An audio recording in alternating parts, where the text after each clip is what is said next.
¿Estás ocupada? Dime. Es que fíjate que me acabo de mensajear con el Chuy y me dijo que se va a armar la fiesta mañana por la tarde en su casa. ¿Cómo? ¿Una fiesta? Pero estamos en pandemia. Pero será algo leve. Además tiene buen patio en su casa y va a ser al aire libre.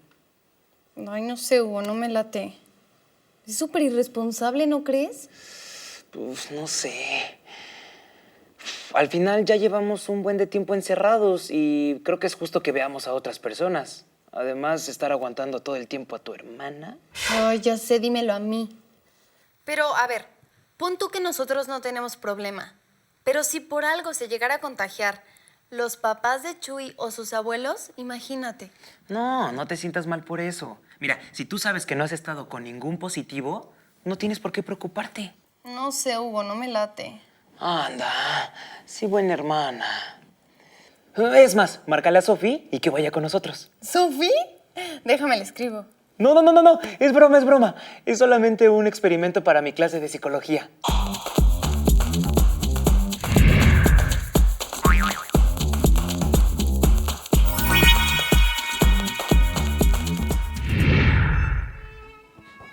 Buenos días. Me llamo Sigmund. Supongo que no hace falta que me presente. ¿Freud? Así es. Yo sé que es inevitable pensar en mí cuando se trata de psicología. Pero yo solo soy el padre de una corriente muy específica. El psicoanálisis. Exactamente.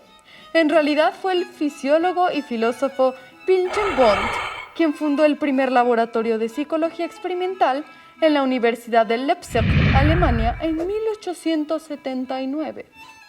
Y esa es la fecha que marca el surgimiento de la psicología como una rama separada de la filosofía, claro. La filosofía estudiaba muchísimas cosas antes de que las ciencias se fueran separando, hasta las matemáticas. Así es, jovencito, veo que tiene bien estudiada su historia de la ciencia. De hecho, pensadores como Platón, Aristóteles, Tomás de Aquino, Descartes o Kant ya se habían hecho muchas preguntas de tipo psicológico, solo que no se les daban esos nombres. ¿Cómo qué tipo de preguntas? Preguntas como ¿qué es la memoria? ¿Cómo conocemos el mundo? ¿Qué tipo de temperamento tiene una persona? ¿Por qué los seres humanos se comportan de determinada manera y no de otra? Ahora que lo dice, doctor Freud, en algún libro de historia de la medicina leí que antes de que surgiera la ciencia moderna, la astrología era la que se encargaba de estudiar el comportamiento humano. Sí, así es correcto. Desde la antigüedad clásica y hasta el siglo XVII, la medicina occidental estaba basada en los textos de Hipócrates. La teoría de los 4 humores fue una de las más comunes para entender el comportamiento del cuerpo y de la mente. ¿Humor como cuando mi hermana anda toda de malitas o cuando hago ejercicio y huele feo? Exactamente. Un poco de las dos. Según esta teoría, el cuerpo humano estaba formado por 4 humores o sustancias básicas: bilis negra, bilis amarilla, flema y sangre. Y cada una de estas sustancias, a su vez, estaba asociada con un planeta. Ahí la conexión con la astrología. Ajá, exactamente. Por ejemplo, los nacidos bajo la influencia de Saturno eran de temperamento melancólico y por eso son inquietos, reflexivos, inestables, ansiosos. Adoran el silencio y la soledad, se olvidan de su entorno y se distraen fácilmente. Pero bueno, todo eso ya nadie lo cree. Jovencito, le sorprendería descubrir justo lo contrario.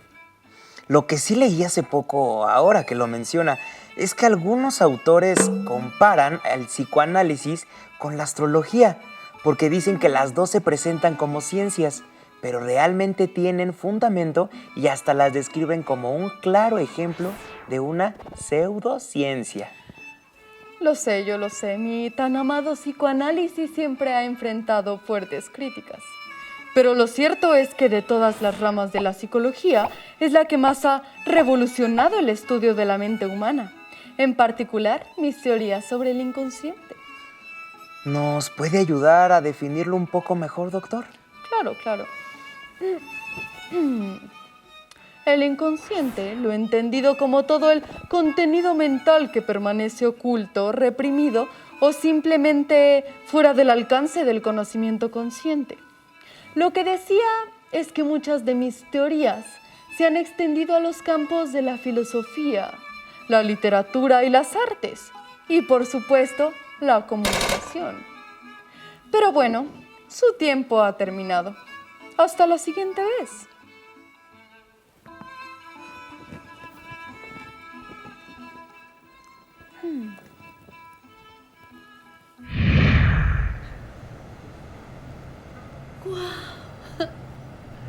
¿Ya viste? Sí, está increíble. Oye, ¿y si yo te preguntara para qué le puede servir la psicología a la comunicación? ¿Qué me dirías? Para convencer a los demás en el caso de la publicidad, por ejemplo. Claro, creo que ese es el caso más evidente de comunicación persuasiva.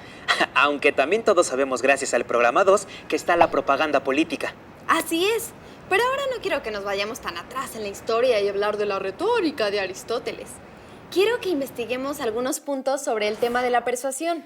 La persuasión está muy presente en nuestra vida diaria, en lo que comemos, cómo nos vestimos, qué música escuchamos. Es tan usada que muchas veces ni siquiera reconocemos cuando estamos expuestos a ella o cuando la usamos. Se define como comunicación persuasiva al intento consciente por cambiar la actitud, creencia o el comportamiento de otro individuo o grupo de individuos a través de un mensaje determinado. En publicidad se usan las estrategias persuasivas para hacer más probable el consumo de un producto. En política, se busca que el otro acepte voluntariamente una posición como si fuera suya. Actualmente la psicología social se dedica a estudiar el tema de la persuasión. Mientras más conoces las estrategias de persuasión, más fácil es convencer a alguien de lo que quieres. ¿Y no llamarías a eso más bien manipulación? Una línea muy delgada. Pero para que sea un mensaje persuasivo, no solo depende de lo que se dice y cómo se dice, sino también de quién lo recibe y cómo. Claro, siempre hay dos lados en la comunicación. Y aquí es donde entra otro enfoque psicológico de la comunicación, que es el de la percepción. A ver, según tú, ¿este aguacate tiene semilla o no? Yo veo claramente que tiene semilla. Y yo claramente veo que no tiene semilla. Una cuestión de percepción. Vamos a ver qué podemos descubrir sobre este punto.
Gracias a la psicología sabemos que todos percibimos de una manera diferente, es decir, creamos imágenes de la realidad a partir de estímulos externos en función de nuestras experiencias previas. Los estímulos externos son los que captamos a través de los sentidos y pueden ser imágenes, sonidos, aromas. Los internos tienen que ver con nuestras experiencias, necesidades y motivaciones. Las características de la percepción son subjetiva, cuando las reacciones a un mismo estímulo cambian de un individuo a otro. Selectiva, cuando la persona selecciona solo lo que desea percibir, considerando que es imposible percibir todo al mismo tiempo. Temporal, se refiere a las diferentes percepciones de acuerdo a las experiencias del sujeto. Ahora entiendo un poco más por qué en la publicidad, el cine, la televisión, se han vuelto tan importantes los estudios sobre recepción y percepción. Justo sobre ese tema creo que deberíamos de hacer una entrevista porque se empieza a poner bastante complicado el asunto. ¿Por qué no aprovechamos que se puede hacer por videollamada y buscamos al especialista de la materia? Va. Quítate, yo lo busco.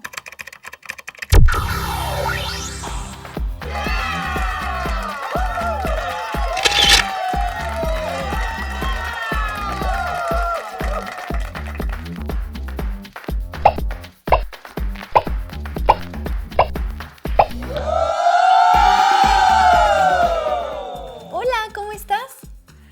¿Cómo se relaciona la percepción con la atención? La atención y la percepción están directamente relacionadas. Al final, en función de cómo yo percibo las cosas, me costará más o me costará menos estar atento, y al revés, en función de mi nivel atencional, me será más fácil o más difícil percibir. ¿Y cuáles son los principales elementos de percepción visual?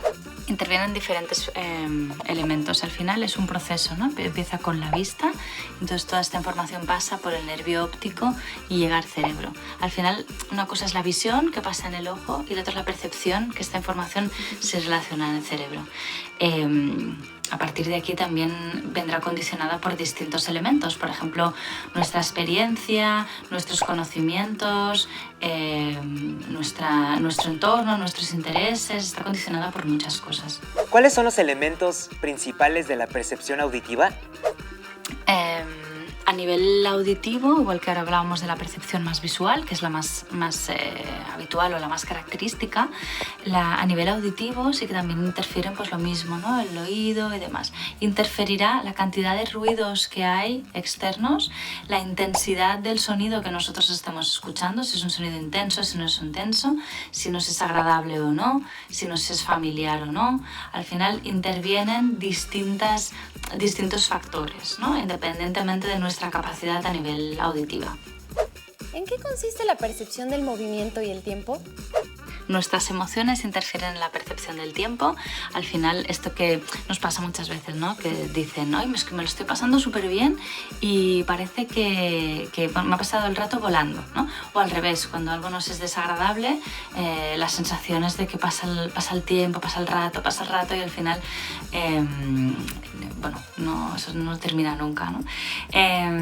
Y la percepción del movimiento también interfiere cómo me esté moviendo yo y cómo sea el movimiento, en función de si es un movimiento circular, si es un movimiento lineal, hay muchos factores que influyen en la percepción del movimiento, tanto del propio elemento externo como de nosotros, de dónde estemos nosotros, cómo estemos nosotros y demás. ¿Cuáles son las principales contribuciones de la neurociencia en el estudio de la percepción? Al final la neurociencia nos está ayudando a todos los psicólogos muchísimo para entender cómo funciona el cerebro. Nos queda muchísimo por descubrir aún, pero sí que en cierta forma nos va orientando.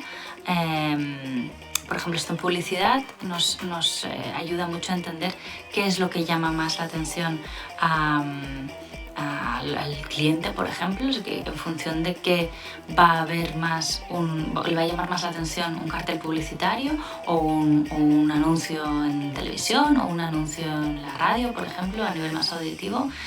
Entonces, la neurociencia nos ayuda a entender o nos ayuda a diferenciar qué elementos nos llaman más la atención y qué elementos menos. Al final, las distintas áreas del cerebro, cada una es responsable de una aptitud. Entonces, al final, esta aptitud sí que nos condiciona, ¿no? Pues, por ejemplo, interviene en la memoria, intervienen zonas relacionadas con las emociones, intervienen nuestra capacidad a nivel más sensorial, intervienen distintos elementos. Muchas gracias. Oye, ¿no es esta la casa de Chuy? Sí, donde iba a ser la reunión a la que ibas a invitar a todas tus amigas. Ay, claro que no. aunque la verdad casi me convences. Pero bueno, ahora que ya sabemos más sobre el tema de la persuasión, creo que no nos vamos a dejar convencer tan fácilmente. Puede ser, pero la verdad es que tus argumentos tampoco estaban tan mal. A ver, ¿te acuerdas cuáles fueron? Primero, me dijiste que la reunión iba a ser en un espacio abierto. Argumento de conocimiento. Los estudios han probado que el COVID se contagia más fácilmente en espacios cerrados, sin ventilación y al convivir con algún contagiado en el mismo espacio por un largo periodo de tiempo. Después te dije que llevábamos mucho tiempo encerrados y ya era justo salir a divertirnos. Directo a las emociones. Sabes que me gusta la fiesta y que la he pasado muy mal en el encierro. Y también te dije que fueras buena hermana porque sé que tu corazoncito no lo resiste. Y luego me dijiste que no tenía nada de malo porque no íbamos a contagiar ni a los papás ni a los abuelos. Argumento de tipo moral. Es decir, lo que se considera como bueno o malo. Solo me faltó decirte que iba a haber pizza de pepperoni y ahí sí jamás te hubieras negado. ¿Por qué no invitamos a los demás a hacer un ejercicio? Nosotros presentamos algunas frases publicitarias. Y ustedes identifican qué tipo de argumento persuasivo está utilizando.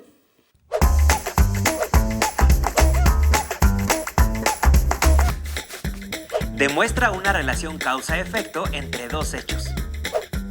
Utiliza testimonios de personas o profesionales expertos en un tema.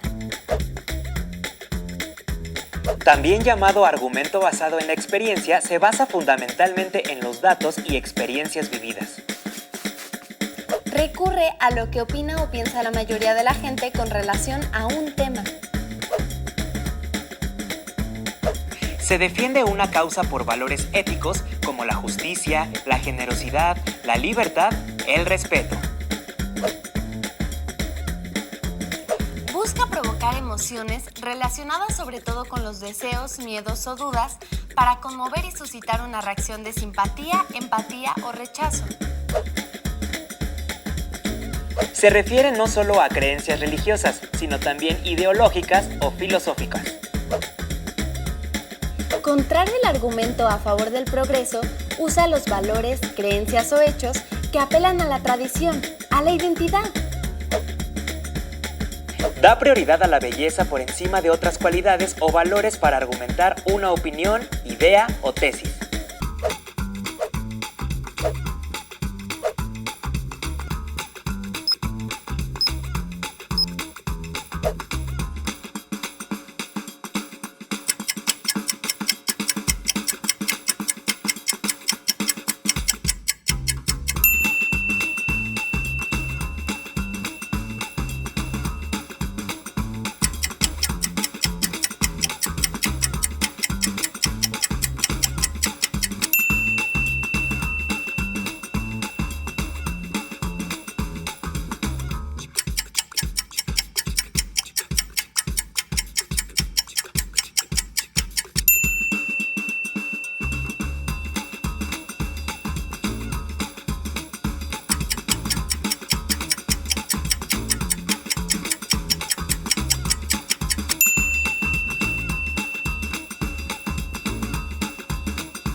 ¿Tomaron nota? Y ya que estamos encarrerados, podrían también imaginar qué producto o campaña podrían referirse cada una de las siguientes frases que vamos a presentar. Y mientras tanto, reflexionen también sobre la responsabilidad que implica el uso de la comunicación persuasiva. Ahora va la actividad.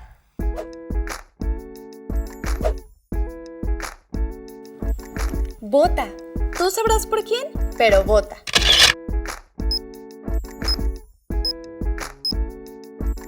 Argumento basado en la autoridad. No te detengas, los grandes no se detienen.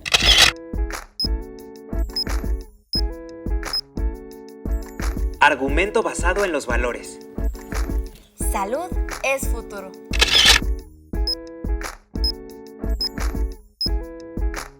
Argumento de causa-efecto. Porque sabe a México.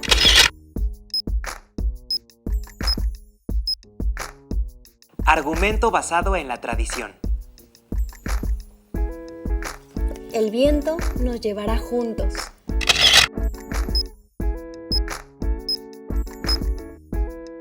Argumento afectivo emotivo. Jóvenes en TV.